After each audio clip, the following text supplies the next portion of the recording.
नमस्कार, आप the Bihar plus देख रहे हैं। मैं हूं परमवीर सिंह। बिहार एनडीए के अंदर अभी भी सीटों का बंटवारा नहीं हो पाया है, लेकिन बीजेपी ने 30 सीटों पर उम्मीदवार तय कर लिए हैं। मीडिया रिपोर्ट के माने तो 30 सीटों पर बीजेपी ने हरी झंडी अपने उम्मीदवारों को दिखा दी है। उन्हें पूरी ताकत के साथ चुनाव प्रचार में उतरने का आदेश भी दे दिया गया है। इसके अलावे नामांकन की तैयारी करने का भी सुझाव दिया गया है। तो चलिए हम आपको बताते हैं कि आखिर वो 30 सीटें कौन कौन सी है और वहां से बीजेपी ने किसे अपना उम्मीदवार तय किया है। तो देखिए, खबरों की माने तो रक्सौल से प्रमोद कुमार सिंह को बीजेपी ने ग्रीन सिग्नल दे दिया है। मोतिहारी से प्रमोद कुमार जो हैं बीजेपी के तरफ से उम्मीदवार होंगे। चिरैया से लाल बाबू प्रसाद गुप्ता को बीजेपी के तरफ से हरी झंडी दिखा दी गई है। बथनाहा से अनिल कुमार जो हैं वो बीजेपी के उम्मीदवार होंगे।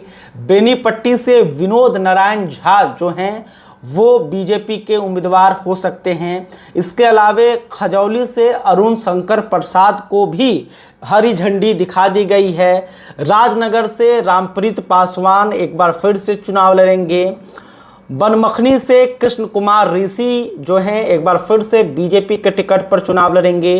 कोढ़ा से कविता देवी को भी बीजेपी ने ग्रीन सिग्नल दे दिया है। सहरसा से आलोक रंजन झा जो है बीजेपी के सिंबल पर चुनाव लड़ेंगे और इनके नाम पर लगभग मुहर लगा दिया गया है। सहरसा से बताया ही आलोक रंजन झा।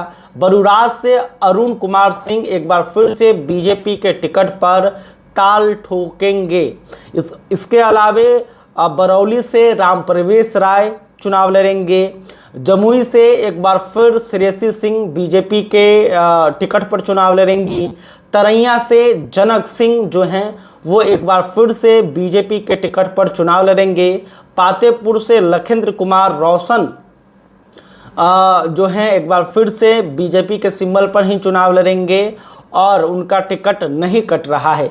रोसड़ा से वीरेंद्र कुमार, पीरपैंती से ललन कुमार बीजेपी की तरफ से उम्मीदवार होंगे और कहलगांव से पवन कुमार यादव और वाजिरगंज से वीरेंद्र सिंह जो हैं बीजेपी की तरफ से उम्मीदवार होंगे। तो इन 30 सीटों पर जो है बीजेपी ने अपने उम्मीदवार लगभग तय कर लिए हैं। आला कमान यानी कि केंद्रीय नेतृत्व ने राज्य के नेतृत्व को ये संदेश भेजा, जिसके बाद दिल्ली जायसवाल के तरफ से इन्हें हरी झंडी दिखा दी गई है और ये मजबूती के साथ चुनाव प्रचार में भी लग गए हैं। तो देखिए, बीजेपी जो है वो लगातार बिहार एनडीए में कैसे सीट बंटवारा हो इसको लेकर अपने सहयोगियों से बातचीत कर रही है। और हालांकि देखिए, अभी तक सीटों का बंटवारा नहीं हुआ है, ना ही आधिकारिक तौर पर जो है लिस्ट जारी किए गए हैं। तो जब तक आधिकारिक तौर पर इसकी घोषणा नहीं हो जाती है तब तक इन पे तो संशय बना ही है। मान लीजिए कि कहीं सीट बंटवारा हुआ, कुछ ऐसी सीटें हैं उस पर सहयोगी अड़ जाए कि नहीं भाई हमको तरैया सीट चाहिए, कोई कह दे कि हमें रक्सौल सीट चाहिए, कोई मोतिहारी सीट मांग ले, तब जाकर इन उम्मीदवारों पर ग्रहण लग सकता है। खैर, अभी तक आपने हमारे चैनल को सब्सक्राइब नहीं किया है तो तुरंत कर लें। इस खबर को लेकर आप क्या सोचते हैं कमेंट करके बताइएगा। वीडियो फेसबुक पर देख रहे हैं तो हमारे पेज को भी लाइक कर लें। बहुत बहुत धन्यवाद।